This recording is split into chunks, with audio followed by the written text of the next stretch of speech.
In a quiet garden, lived a cheerful butterfly named Bella and her friend, a grumpy caterpillar named Carl.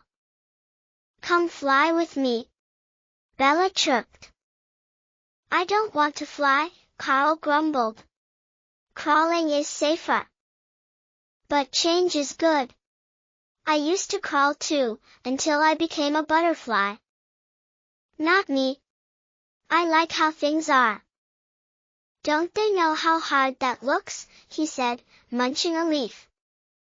"You're meant for more, Carl. Don't be afraid." A storm came. Wind and rain tossed Carl from his leaf. Bella flew down and helped him to shelter. "You're brave," Carl whispered.